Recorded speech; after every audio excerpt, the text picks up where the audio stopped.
સર્વોત્તમ સ્તોત્ર શ્રી ગોસાઈજી પ્રભુએ પ્રગટ કરેલ છે,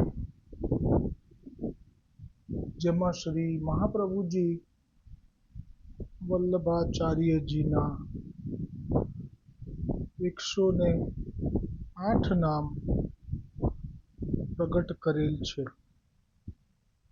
તે સર્વોત્તમ સ્તોત્રનો મહિમા સ્વયં શ્રી ગોસાઈજીએ કહ્યો છે. તે શ્લોક 6. વિનિયોગો ભક્તિયોગ પ્રતિબંધ વિનાશને કૃષ્ણ ધરામૃતાસ્વાદ સિદ્ધિરત્ર ન સંશય. એટલે કે શ્રી ગુસાઈજી કહે છે કે જે કોઈ પણ વૈષ્ણવ સર્વોત્તમ સ્તોત્રનો પાઠ જો કરશે રોજ, તો જરૂરથી તેના ભક્તિ માર્ગમાં આડે આવતા પ્રતિબંધો જે છે તેનો વિનાશ થશે અને શ્રી કૃષ્ણ અધરામૃત નિસંશય નિશ્ચય પ્રાપ્ત થશે. આજે 106મું નામ આવશે, ભૂમિ ભાગ્યમ. મહાપ્રભુજીનું નામ છે આ ભૂમિ ભાગ્યમ. તો આ જે કૃપા છે એ ભૂમિ ઉપર છે. દેવીજનો ઉપર જે કૃપા છે એની માટે તો ખૂબ નામો પ્રગટ કર્યા છે ગોસાઈજીએ, પણ આ જે નામ આપે પ્રગટ કર્યું છે એ ભૂમિ માટે પ્રગટ કર્યું છે. ભૂમિનું ભાગ્ય. મહાપ્રભુજીનું નામ, મહાપ્રભુજી કોણ છે? તો કોઈ ભૂમિનું ભાગ્ય છે. તો એ ભૂમિનું ભાગ્ય કેવી રીતે? એ શ્રી ગોકુલનાથજી હવે કહે છે વ્રજ ભાષામાં, ટીકામાં, कि भूमि भाग्यम याको अर्थ अब कहत है, जो श्री महाप्रभु जी वल्लभाचार्य जी कैसे है, जो जब भूमि के परम पुण्य परम भाग्य उदय होते हैं, तब श्री महाप्रभु जी वल्लभाचार्य जी को प्राकट्य भूतल में भयो है. खरेखर आटलू चिंतन करिए कि महाप्रभुजी वल्लभाचार्यजीનું પ્રગટ થવું ભૂતલ પર એ કેટલું દુર્લભ છે. કેમ કે અવતાર પ્રભુના જે થવા એ તો દરેક વખતે થાય છે.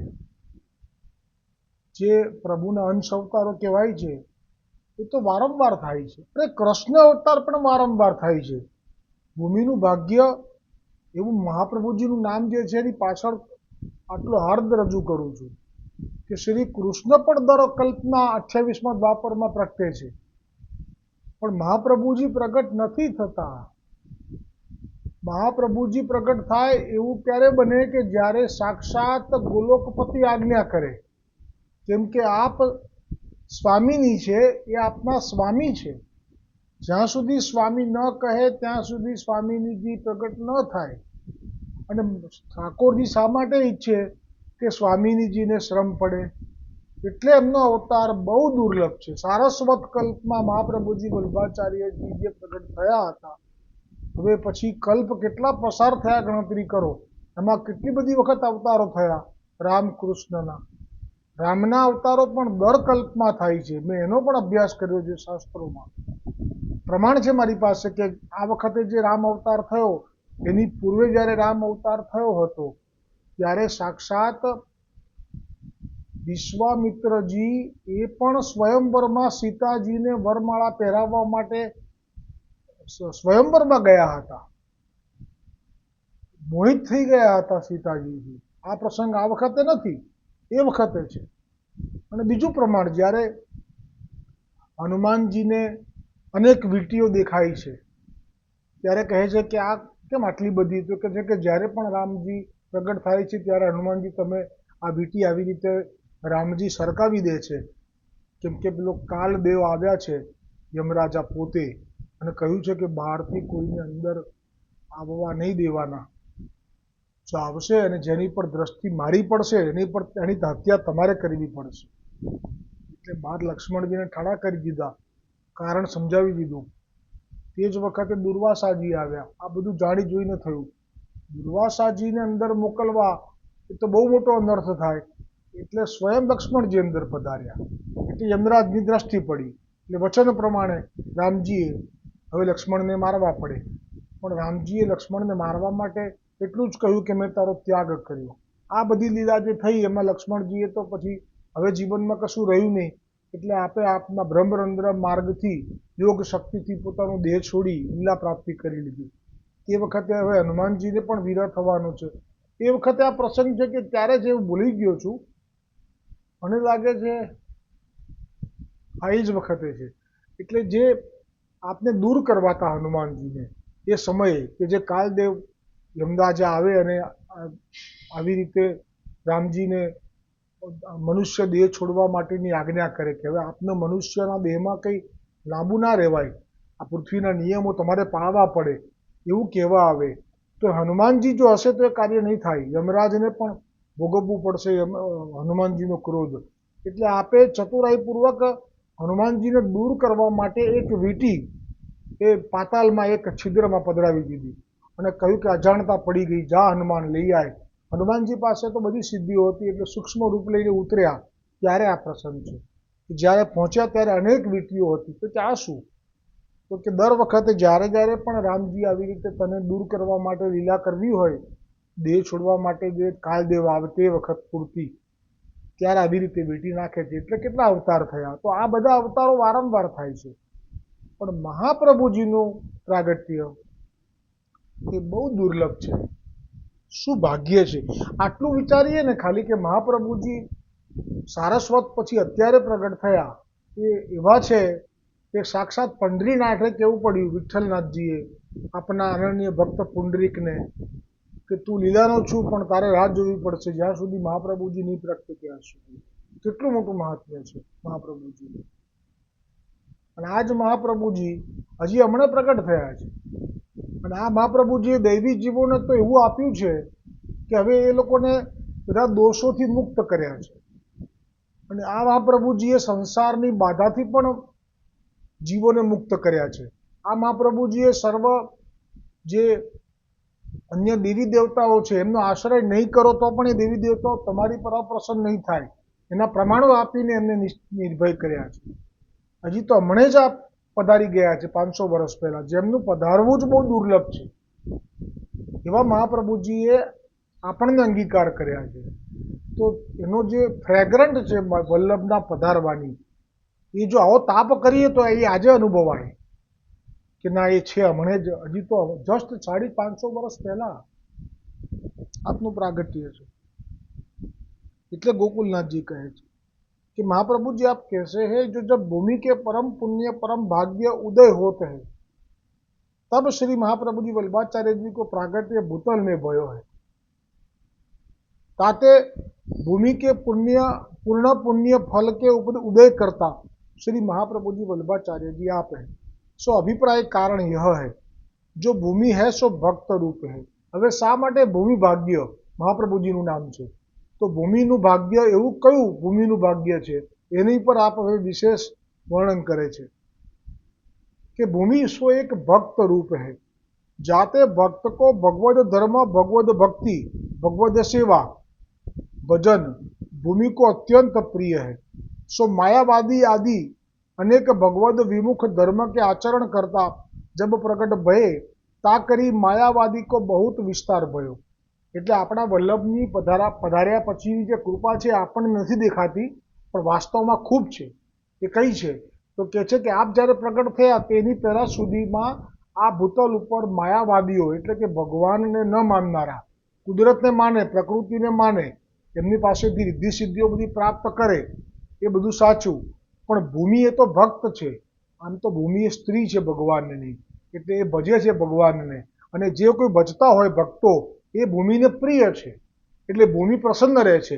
પણ તે વખતે ભગવાનને ભજનારા હતા જે એ ઓછા હતા અને ભગવાનને નહીં માનનારા માયાવાદીઓ એ બહુ વધી ગયા. એટલા બધા વધી ગયા કે ભૂમિને પણ એમ થયું કે અરે મારી ઉપર તો અત્યાર સુધી ભક્તોએ ખૂબ વખત જન્મ લઈ અને બહુ જ બધું ભજન કરી અને મને તૃપ્ત કરી છે, એ બધા ક્યાં ગયા? અને જે થોડા ઘણા છે એને પણ આ લોકો ચૂપ કરી દે છે કે તમારો ભગવાન છે જ નહીં. તો આ જે સ્થિતિ છે એનું વર્ણન ગોકુલનાથજી અહીંયા કર્યું.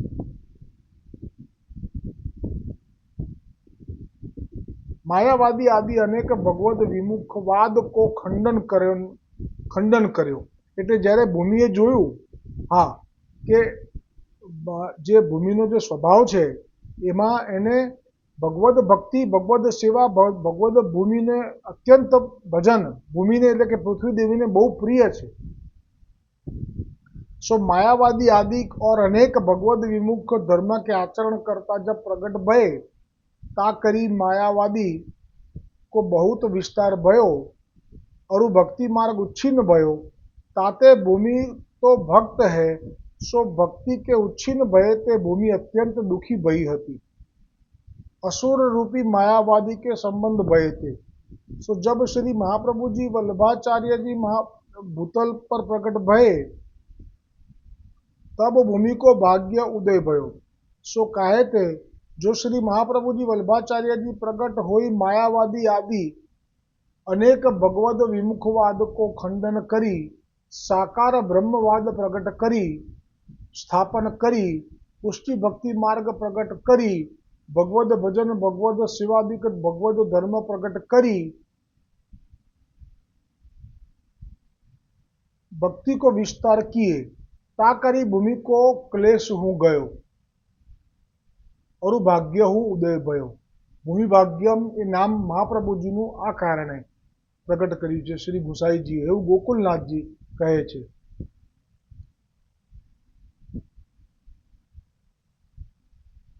એટલે કહ્યું અરુ મહાપ્રભુજી વલ્લભાચાર્યજી કો ચરણ સંબંધ પ્રાપ્ત ભયો। એ મેં ગઈકાલે કારણ કહ્યું હતું કે પૂર્ણ પુરુષોત્તમ શ્રી કૃષ્ણ વ્રજમાં જ ખુલ્લા ચરણે ફર્યા, અન્યથા તો આપના પગમાં પગરખા હતા, મોજડી હતી, એટલે એ તાપ તો રહેલો હતો। એ પણ વચન આપેલું કે અમે જ્યારે વલ્લભ ભટ્ટને ત્યાં પ્રગટીશું ત્યારે તારો તાપ દૂર થશે, એટલે કહ્યું और महाप्रभु जी वल्लभाचार्य जी को चरण संबंध प्राप्त भयो। दृष्टन के संबंध ते अनेक दोष भय हते सो सब नाश भय। वल्लभना चरण ने भूतल पर खुला चरणे पधारवामां लाभ शुं मळ्यो पृथ्वी देवी ने के एटली दोषथी भराई गया हता पृथ्वी देवी आ मायावादीओना एक सर्व दोष आपे हरी लीधो आपना खुला चरण पधरावीने। एवा श्री वल्लभना चरण छे। दृष्टन के संबंध ते अनेक दोष भये हते सो सब नाश भये। परम पवित्रता प्राप्त भई और भक्तन के पति श्री जो श्री पूर्ण पुरुषोत्तम स्वरूप श्री महाप्रभु जी वल्लभाचार्य जी प्रकट भये ताते भाग्य रूप सौभाग्य रूप श्री महाप्रभु जी वल्लभाचार्य जी प्रकट भये ताते भूमि को श्री आचार्य जी महाप्रभु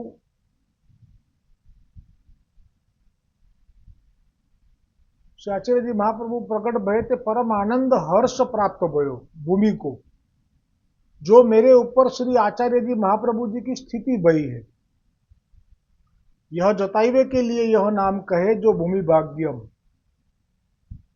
अब कहत है पुष्टि भक्ति मार्ग भक्तन को निष्काम होई आप दर्शन दिए ता करी सेवकन के भाग्य उदय करीवे वारे आप श्री आचार्य जी महाप्रभु जी वल्लभाचार्य जी है यह जताइवे के लिए। अब श्री महाप्रभु जी वल्लभाचार्य जी को नाम श्री गुसाई जी कहे सहज सुंदर।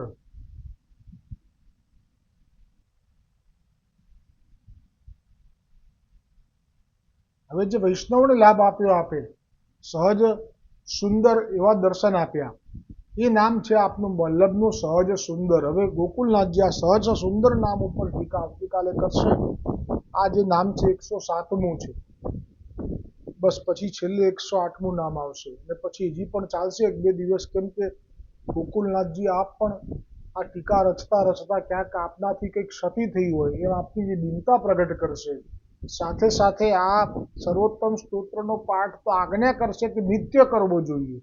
એટલે આપણે પણ ભલે વિડીયો સ્ટોપ થશે પણ જે પોસ્ટ મૂકું છું હું પોતે નિત્ય સવારે ઉઠીને સર્વપ્રથમ તો મેં કહ્યું એમ પ્રાણાયામ અને વાકપતયની માળા કેમ કે મારી બહુ મંદ છે મને સાચા કોણ ખોટા કોણ કાવા દાવા આ બધામાં કંઈ સૂઝ પડતી જ નહોતી પણ ભગવદ પ્રેરણા થઈ પરેના જે ચાલે છે અત્યારે 252માં પ્રસંગ 106મો એ જ્યારે પ્રથમ વખત શ્રીનાથજી ચરિત્ર ગ્રંથ વાંચ્યો એમાં એ પ્રસંગ એમાં આવશે कि प्रभु ज कहे कि तू 20 वर्षनो थयो तने कई ज खबर पड़ती नहीं लोग तारी मस्करी करी जाए तारी हांसी करी जाए ना तने तो कई ज खबर पड़ती नहीं તો તું એક કામ કર, મારી એક વાત માનીશ? તો કે હા બોલો.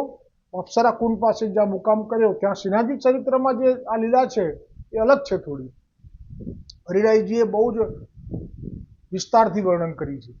ત્યારે ગોવર્ધનનાથજીએ કહ્યું પરેને કે તું વાઘપતયની માળા કર. મહાપ્રભુજીનું નામ છે વાઘપતય, આવું ગોવર્ધનનાથજીએ કહ્યું, કે જેથી તારી આ જે ઉણપ છે કે લોકો તારી મશ્કરી કરી જાય તને ખબર ના પડે, તો તારી બુદ્ધિ ખીલશે.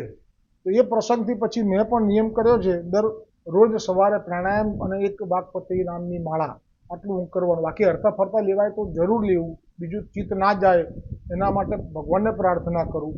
અને હવે સત્સંગમાં આવો લાહવો આપ્યો છે કે જે આમાં ચિત્ત જાય છે એટલે આ કંઈ અસાધારણ કૃપા ગણું છું. અને હું કેમ કે મારે વાંચવું પડે, બોલવું પડે અને પછી મનન પણ થાય.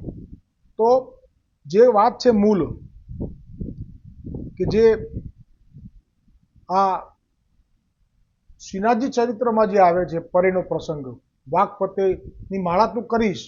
તો કે હું જરૂર કરીશ. અને પછી એ પરે એ વાતને સ્વીકારે છે. અને પરે એટલે વ્રજવાસી, પરેવાળો જે વૈષ્ણવ છે તે વ્રજવાસી સ્વીકારે છે. એમાંથી મને પ્રેરણા પ્રાપ્ત થઈ હતી. તો જે નિયમ છે મારો, સવારના ઉઠી અને પ્રાણાયામ, વાઘપતયની માળા અને સર્વોત્તમના નિત્ય એક નામનો ગોકુલનાથજીની ટીકા સહિત વાંચન કરવું, આ નિત્ય નિયમ પહેલું. એ પછી બીજું ઘણું છે, બધું કંઈ જાહેર ના કરાય, પણ આ મુખ્ય છે. અને આ પરંપરાને સતત, કેમ કે મુખ્ય તકલીફ શું છે અત્યારે, કે પ્રતિબંધ કરનારા માયાવાદીઓ જે હતા એને તો મહાપ્રભુજીએ જ પરાસ્ત કરી દીધા. હવે જે સ્થિતિ છે એમાં માયાવાદીઓ તો કોઈ છે નહીં, તો પછી પ્રતિબંધ કોણ કરે? સર્વોત્તમ સ્તોત્રનો જે ભાવ છે, આ ગુસાઈજીએ કહ્યો છે કે પ્રતિબંધ કરે તો સર્વોત્તમ સ્તોત્ર એનો નાશ કરે. તો પછી એ વખતે તો મહાપ્રભુજીએ તો માયાવાદને તો આપણે સમાપ્ત કર્યો. તો આ હવે શેના માટે? તો ગુસાઈજીએ કહ્યું છે કે જો પ્રતિબંધ આવે એટલે આવશે, શક્યતાઓ તો ખરી. તો એ આવે છે તો એ તમને ભક્તિમાં રોકે છે, લૌકિકમાં ખેંચવાનો પ્રયત્ન કરે, તમારી ભક્તિને રોકવાનો પ્રયત્ન કરે. આવો પ્રસંગ મેં અનુભવેલો છે મારા જીવનમાં. અને એટલે જ હું કહું આપ બધાને કે આપ જરૂરથી આ લાભ લેજો. આપ જરૂરથી આપ સર્વોત્તમ સ્તોત્રનો પાઠ નિત્ય નિયમથી, પાઠમાં તો એવું આવે કે 108 નામનો સતત સ્મરણ કરવું, એ આજ્ઞા તો ઓરિજિનલ એ છે. તો એ બી કરજો. મારથી નથી થતી, મને સંસ્કૃત નથી આવડતી એટલે મારથી નથી થતી. પણ આ રીતે મને આમાં આનંદ આવે છે. ગોકુલનાથજી એક એક નામનું જે વર્ણન કર્યું છે એમાં મને મસ્ત બની જવાય છે, એટલે હું એ રીતે લાભ લઉં છું. તો સર્વોત્તમ સ્તોત્રમાં આજે આ નામની ટીકા પૂરી થઈ. હવે આવશે આવતીકાલે 107મું નામ, સહજ સુંદર.